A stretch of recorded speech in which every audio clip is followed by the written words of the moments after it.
Kom ons kyk vanoggend na Deuteronomium hoofstuk 6.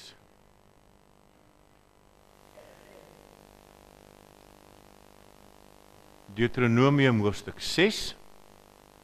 Ons gaan die eerste 9 verse lees.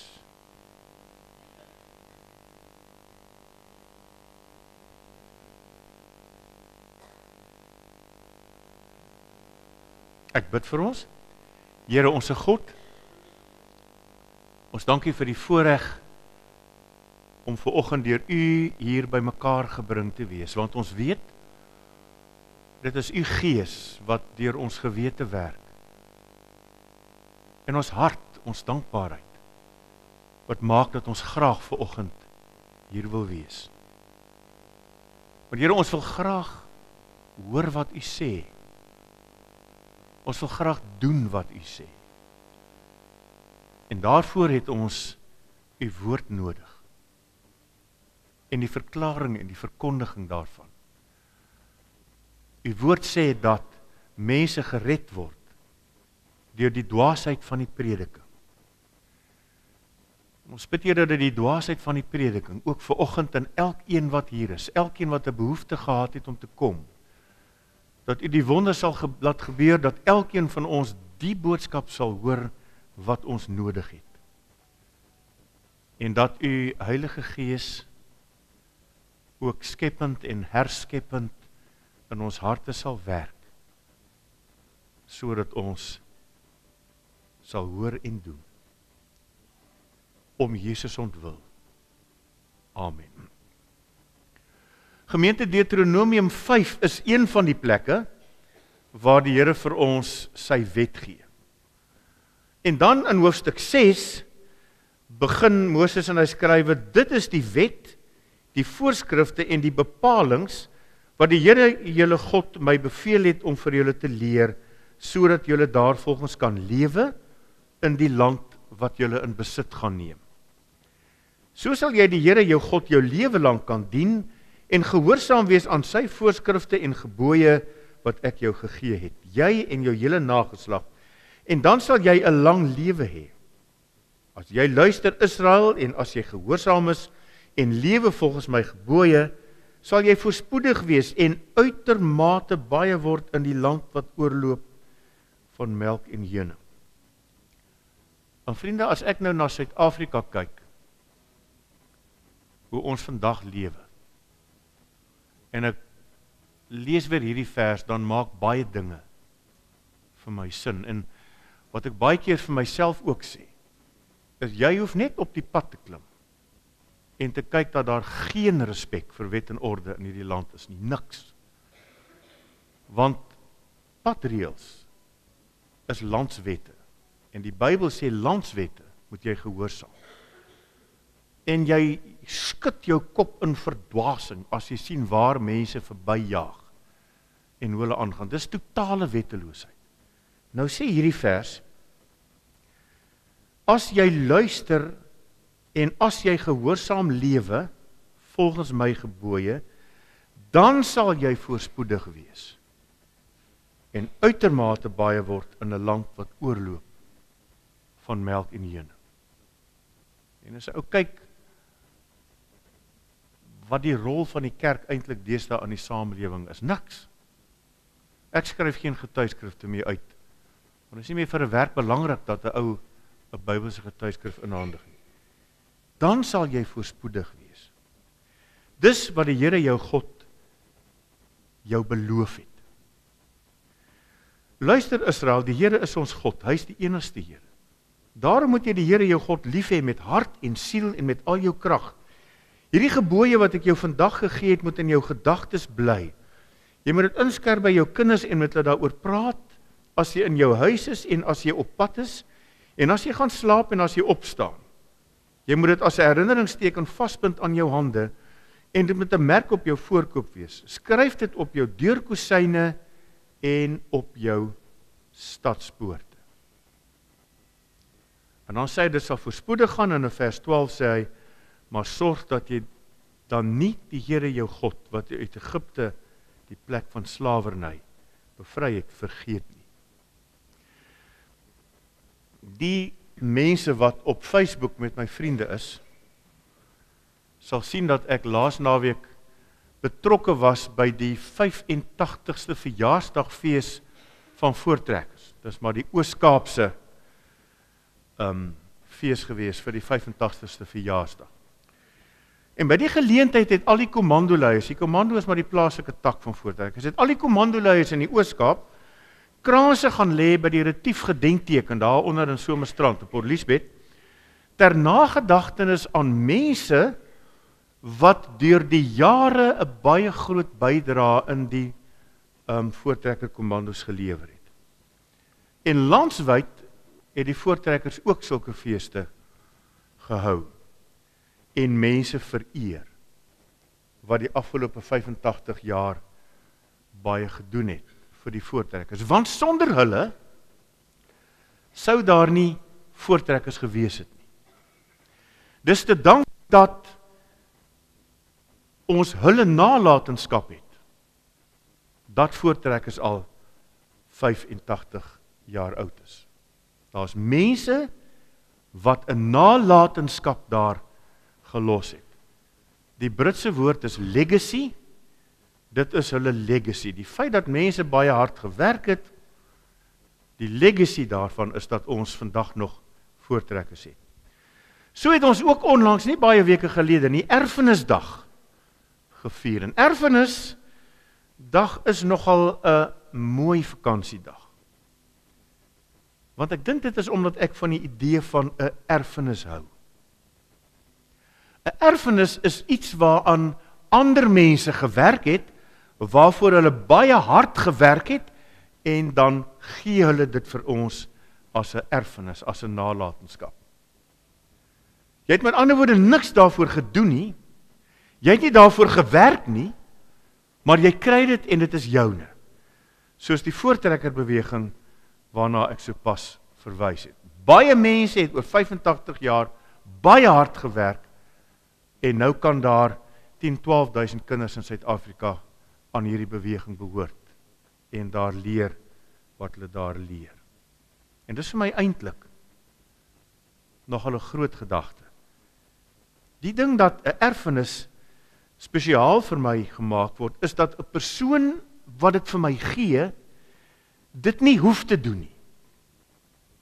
Jy het nie gewerk daarvoor nie. Hulle gee dit vir jou omdat hulle wil. Ek het onder andere by my pa en my ma geërf. Ek het nie daarvoor gewerk nie. Hulle het daarvoor 'n leeftyd lank gewerk. En toe hulle dood is, toe kry ek en my broer dit. En so is dit met elkeen van ons sekerlik ook. Die van ons wat sy ouers al oorlede is. Ek het nie daarvoor gewerk nie. Ek kry dit. Iemand wat hard vir iets gewerk het, besluit hy wil dit vir my gee, nie omdat ek dit verdien het nie, maar bloot omdat daardie persoon dit wil doen. En dis die beste opsomming van die evangelie wat jy kan kry. Iemand wat hard gewerk het vir iets kosbaars en dan besluit om dit vir ander te gee, nie omdat hulle dit verdien nie, maar omdat hy wil. In die taal van Galasiërs 4 vers 7 klink dit so: jy is dus nie meer 'n slaaf nie, jy is nou 'n kind van God, en omdat jy sy kind is, het God jou ook erfgenaam gemaak. Jy is dus God se erfgenaam. Jy gaan by God erf. Nie omdat jy dit verdien nie, maar omdat jy sy kind is. Titus 3 vers 5 tot 7. Hy het ons verlos, nie op grond van iets wat ons vir ons vryspraak gedoen het nie, maar op grond van sy ontferming.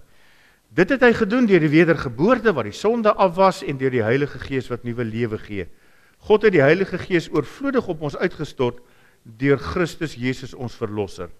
So is ons dan nou deur sy genade vrygespreek en het ons erfgename geword van die ewige lewe wat ons verwag. God het ons gered. God het ons sonde vergewe. Ons het die Heilige Gees. Ons gaan vir ewig lewe en dis ons erfenis. Hebreërs 9 vers 15. Sy dood het plaasgevind om mense te verlos van die oortredinge wat onder die eerste verbond begaan is, sodat die wat geroep is die beloofde ewige erfenis kan ontvang. En nou weet ons, die eerste verbond is natuurlik die Ou Testament, die wet en die 10 gebooie. Ons is verlos van ons oortredings daarteen. Wat kry ek as erfenis? Die ewige lewe. Omdat ek dit verdien? Nee, omdat ek 'n pa het wat vir my lief is en dit vir my gee. My erfenis is dus die ewige lewe. Maar as dit al is waarmee ons onsself vandag moet besig hou, dan is dit verskriklik selfsugtig.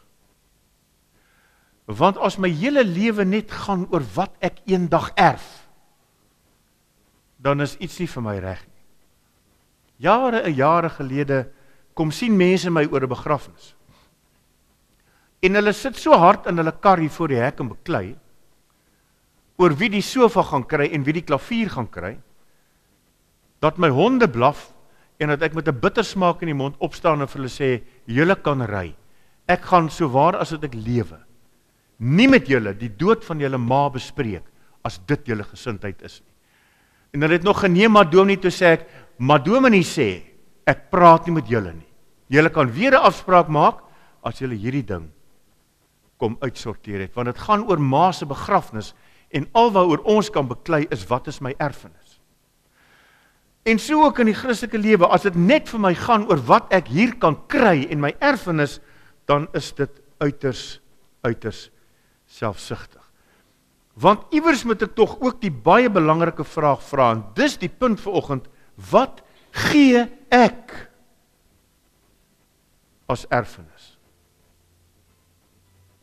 Wat is my nalatenskap? Wat is my legacy?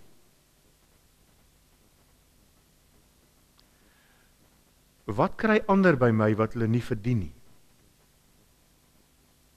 Wat gee ek vir ander wat hulle lewe beter maak? Wat los ek agter by mense as ek weggaan? Wat kry my kinders en kleinkinders en vriende en kollegas en bure by my? Ons sien broers en susters, daaroor moet 'n ou ook op 'n slag by jouself gaan sit en dink. Nie net wat kry ek nie, maar wat gee ek? As ek in die oggend werk toe gaan, wat los ek by die huis agter? As ek in die middag huis toe gaan, wat los ek by die werk agter? As ek klaar saam met vriende en familie gekuier het, wat los ek vir hulle agter? Wat is my erflating? Wat is my legacy? Wat is my nalatenskap? Is dit die Here? Is dit wat ek by mense agterlaat? Is dit my erfenis aan my vrou en my man en my erflating aan my kinders en kleinkinders? Is dit my legacy by my vriende en kollegas en kliënte? Baie keer dink ek broers en susters, en dis nou maar 'n persoonlike gevoel. Ek weet mense doen dit met die mooiste bedoelings in hulle hart, as jy by 'n groot grafsteen staan en daar staan Rusag. Eerder aan as iets soos sy het regtig 'n verskil gemaak. Of sonder haar sou die lewe armer wees. Of hoe ook al. Die Here praat daaroor in Deuteronomium 6. Net nadat hy vir ons in Deuteronomium 5 die 10 gebooie gegee het. En dan sê hy in vers 2 van ons geleesde gedeelte, jy, jou kinders en jou kleinkinders moet die Here dien solank as wat jy lewe. En broers en susters, dis 'n maklike versie om te lewe. Jy en jou kinders en jou kleinkinders moet die Here dien solank as wat jy lewe. Maar as ou hierdie ding nou mooi uitmekaar uittorring, dan sê dit vir jou die volgende: solank as wat ek lewe, moet ek die Here dien. Nou dit is voor die hand liggend. Solank as wat ek lewe. Maar dit sê ook, solank as wat ek lewe, moet my kinders die Here dien. Solank as wat ek lewe, moet my kleinkinders die Here dien. Dit beteken, dit is my verantwoordelikheid om toe te sien dat dit gebeur. En vriende, nou sal ek sê, as ek kyk na party mense se ouers, dan gaan hulle darm in die vuur braai eendag. As jy kyk hoe hulle net dood eenvoudig nie kan omgee wat met 'n kind se geestelike lewe gebeur nie. Solank ek lewe, moet my kinders die Here dien. Solank as wat ek lewe, voor die oupas en die oumas gemaklik raak, moet jou kleinkinders die Here dien. Deuteronomium 6 sê, hoe doen ek dit? Wat is my modus operandi? Hy sê, luister Israel, die Here ons God is die enigste Here.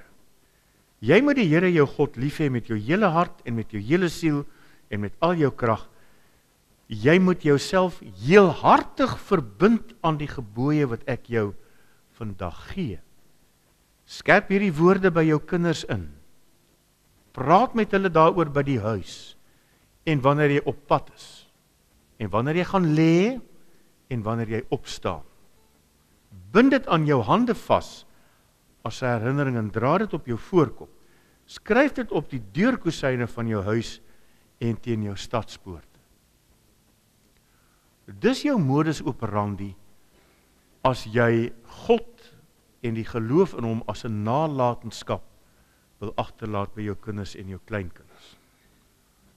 Kom ons kyk net, die goed is eintlik baie voor die hand liggend. Kom ons kyk vinnig na elkeen van hulle. Skerp dit by jou kinders in. En die interessante ding is, die Hebreëse woord wat gebruik word, is dieselfde woord wat gebruik word vir wanneer jy jou pyle skerp maak. As hy sê, jy moet jou pyle gaan skerp maak, dan sê dit, of jou lem gaan skerp maak, jou swaard, dan is dit die woord wat hier gebruik word.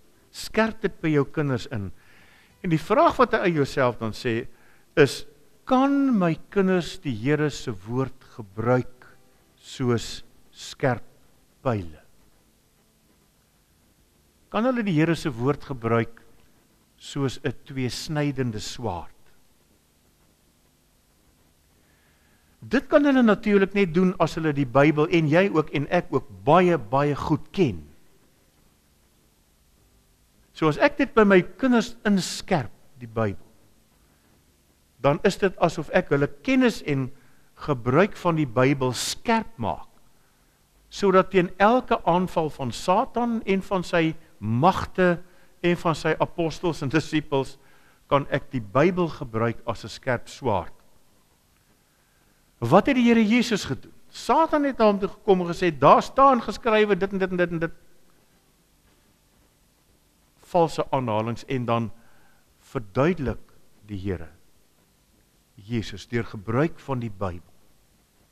Spring hier af, ek sal u red. En dan sê die Here Jesus, daar staan geskrywe, jy moet die Here jou God nie versoek nie. So hy het elke aanval van die bose, het hy, wil ek amper sê, met die skerp swaard van die woord teengegaan. Dit kan net gebeur as jy dit by jou kinders inskerp.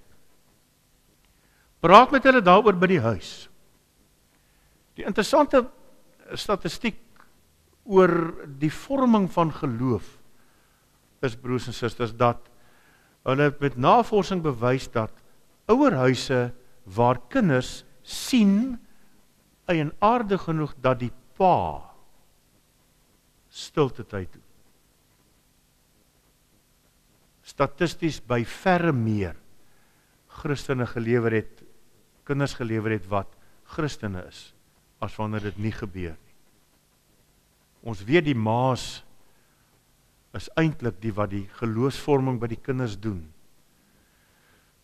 Maar huise waar die pa gesien word, dat hy stilte tyd hou. So waaroor praat 'n ou by die huis? Paas wat met hulle kinders praat oor geloof. Waaroor praat ons by ons huise oor die Here? Praat 'n ou met die kinders oor die Here? Of gaan dit soos met 'n vriend van my, Osilje Malan, broers en susters, toe ons sulke jong studente was, sy pa oom David was 'n regte AWB oom, 'n kwaai oom. En nou praat ons daaroor, of het ons paas ooit met ons oor meisies gepraat, en wat jy met meisies doen? En ons sê toe vir Silje, hoorie oom Dawid, dit moet seker interessant is om te hoor hoe hy met jou oor meisies gepraat. Het hy ooit met jou oor meisies gepraat? Toe sê Silje, ja, een keer. En dis toe hulle van die skool af, van die huis af skool toe gery, toe sê hy vir Silje, hoorie Silje, praat julle seuns onder mekaar oor die meisies? Toe sê hy, ja pa, en toe sê oom Dawid, en dit is toe nou die som totaal daarvan. Jy kan nie so oor geloof praat nie. Jy moet met hulle praat oor geloof. Soos wat 'n ou oor die weer en oor die vakansie en oor die skoolwerk praat, moet jy met hulle oor geloof praat. En as 'n ou nou net 'n bietjie by jouself sit en dink, wanneer laas het jy met kinders en kleinkinders regtig 'n bietjie gepraat oor geloof, hulle verhouding met die Here Jesus? Dan sê hy, praat wanneer jy op pad is. En dan is die interessante vraag wat hy ook kan vra, waaroor praat ons as ons in die kar sit? Sal ons byvoorbeeld, ons het nou onlangs Stormsrivier toe gery, soos wat die Facebook ouens ook weet. En Nico, dit is nou die eerste keer dat my suster hulle in die tyd daai pad ry, en hulle kon nie uitgepraat raak oor die pragt van die heide langs die pad nie. En nou moet ek sê, ek ry daai pad elke Oktober om daar te gaan kamp, so ek sien dit nie eens meer nie. En elke keer het my suster gesê, is die Here nie wonderlik nie, kyk hoe lyk die heide. En dit is praat oor die Here terwyl jy op pad is. As 'n ou die see sien, of die berge, of die wat ook al sien, om vir die kinders en die kleinkinders dit te sê. Nie net kyk die mooi blom nie, maar kyk hoe mooi het God die blom gemaak. Dan praat jy oor God, wanneer jy op pad is. Ek dink in die meeste karre is daar baie kere gepraat oor wat sê, wanneer kom ons nou by die see? Of wanneer is ons by oupa hulle? My broer is 'n seentjie wat julle weet, is gestrem, en ek het gevoel, as hy nog een keer vra, net een keer, wanneer is ons nou by Stormsrivier, gaan ek die kar omgooi. Selfs my geduldige broer het later gesê, wanneer ons daar aankom. Maar dit is waaroor die gesprekke gaan. Om dood eenvoudig te sê, kyk hoe lyk die blomme, is dit nie 'n wonderlike God wat dit kon doen nie. Praat wanneer jy gaan lê. En dit laat natuurlik by 'n ou die vraag, waarmee sluit ek my dag af? Hoe lyk die laaste 5 of 10 minute van my aand? En die laaste 5 of 10 minute van die tyd wat ons as gesin saam is. Waar praat ou? Praat wanneer jy opstaan. Aan die ander woorde, waarmee begin jou dag? Wat doen 'n mens as gesin saam in die oggende? Skarrel jou mors dood om almal betyds by die skool en by die werk en oral te kry. Bind dit aan jou hande vas as 'n herinnering. En nou wonder 'n ou, hoekom op die aarde bind dit aan jou hande vas? Want die veronderstelling is natuurlik dat jy met jou hande werk. En die volk moes die wet op hulle hande skryf, sodat hulle dit die hele tyd kan raak sien as hulle werk. Waaraan herinner jou hande jou? Waaraan herinner jou hande werk jou? Waaraan dink jy terwyl jy werk? Wat los jou werk by ander mense agter? Broers en susters, die tragiese ding is, as 'n ou iemand kry wat goeie werk doen, dan staan ons eintlik deesdae verbaas. As jy ergens 'n handelstransaksie kan afhandel en jy's nie verkul nie, dan is jy eintlik verbaas. Snaaks nog, my broer het die eienaardige gewoonte om elke keer as hy betaal, ek doen dit nie, en ek begin agterkom onnoosel ek is, dan vat hy die tilslippie en hy kyk net. En 2 keer by Pick n Pay en 1 keer by Checkers, terwyl ons inkopies gedoen het vir die vakansie, is hy terug en gesê, daar staan, hierdie koffie is op special en julle het my dit nie betaal nie, julle moet my terugbetaal daarvoor. En die interessante ding is, by Pick n Pay moet julle die verskil terugbetaal en nog 'n spul geld. En ek kyk dit nie eers nie. So die mense wat werk, doen nie daardie werk met integriteit nie. En ek dink die skaarsste ding onder die son om op te spoor, is 'n werktuigkundige wat met integriteit werk. En as jy so ou opspoor, dan sal jy duisende myle ry om jou kar by hom te laat diens. So waaraan herinner jou hande jou? Staan die wet van God op jou hande geskrywe? Met ander woorde, by jou werk geskrywe. As jy 'n verkeerskonstabel is, vra jy, hoorie sê, as jy my R200 gee, dan sal ek jou hierdie kaartjie afgee. Hoe sê die Engels is mooi, die cut corners. Of werk jy met integriteit? En die slegte ding is nou min skoolkinders hier, maar hy is, studeer jy met integriteit. Gebruik jy die talente wat God vir jou gegee het. Want die wet van God moet op jou hande geskrywe staan, en so moet hy ou die kinders leer. Waarom dink jy terwyl jy werk? Wat los jou werk agter by ander? Hoe ver weg is God van jou en my af as ons werk? Dra dit op jou voorkop. Hoekom op jou voorkop? Want dis wat ander sien wat met my te doen het. Dis waarin ek ander laat dink, ander herinner. So as hulle jou voorkop, jou gesig in hulle gedagtes sien hulle iemand wat ek kan vertrou, sien hulle iemand wat 'n aangename persoon is, sien hulle iemand van wie ek sal sê, ek kan sien daardie persoon ken God. Dit staan as dit ware op sy voorkop geskrywe. Hy ken God. Wat sien hulle in jou teenwoordigheid? Waaraan herinner ek ander mense? As hulle my gesig sien, dink hulle aan die Here. Of nie. Skryf dit op jou stadspoorte. Dis die plek natuurlik in die ou tyd waar daar besigheid gedoen is en waar daar hofsaake gehou is. So, hoe lyk dit by jou werk? Hoe lyk dit by jou kantoor? Hoe reg en regverdig tree ek op? Doen ek wat reg is, al is ek die enigste een?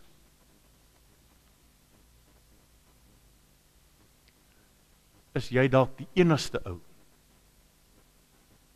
wat 80 ry by die padwerke en wat vir 20 km agter 'n lorry sal ry omdat die landswet sê jy mag nie hier verbygaan nie. Maar broers en susters, ek was wragtig daar tussen die Visrivier in Port Elfrid naderhand nou by 2 geleenthede bang ek gaan terug opeindig in Oos-London. Soos jy terugval en terugval en terugval soos ou Vanus destyds gesê het. Hy het so teruggeval op die N1 so die ouens by hom verbyjaag toe hy sy oë oopmaak toe hy terug in Pretoria. Ek was bang ek gaan terug eindig in Oos-London want jy val terug en jy val terug en jy val terug. Soos ouens op soliede strepe by jou verbyjaag. En die tragedie is nou sien jy dat ons almal dit maar ook doen. En jy vind jouself in die versoeking om dit ook te doen en jy doen dit ook. En as jy 120 ry dan lyk dit of jou parkeerbriek aan is.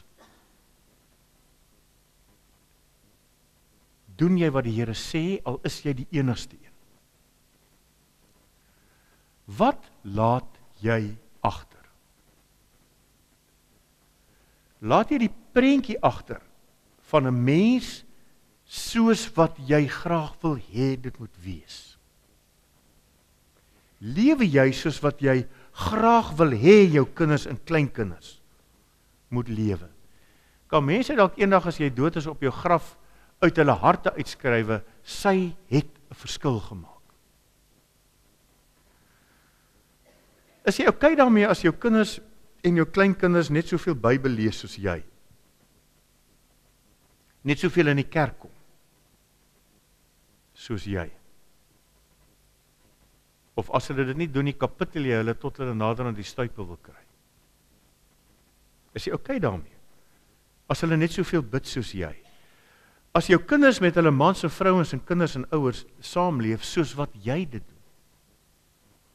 Almal van ons ook hier wat baie saam met my by die ouete huis kom, sal kan getuig. Almal van ons weet daarvan, vir hierdie ou oomies en tannies wat daar sit, wat nooit besoek kry nie. Dan kry jy dit, dat 'n ou tannie haar al 6:00 die oggend reggemaak het om uit te gaan, dan sit sy.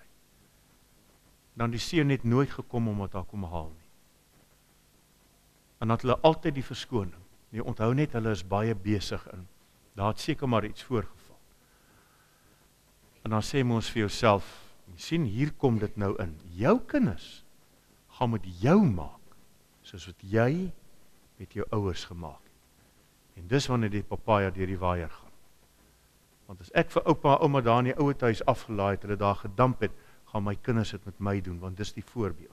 So, die manier wat jy lewe, die manier wat jy optree teen ander, as dit graag wil hê, hoe jy wil hê jou kinders en ander mense saam met jou teenoor jou moet optree. Watter gewoontes en prioriteite en fokusse erf my kinders en my kleinkinders en my vriende en my familie by my? Met ander woorde, saam, wat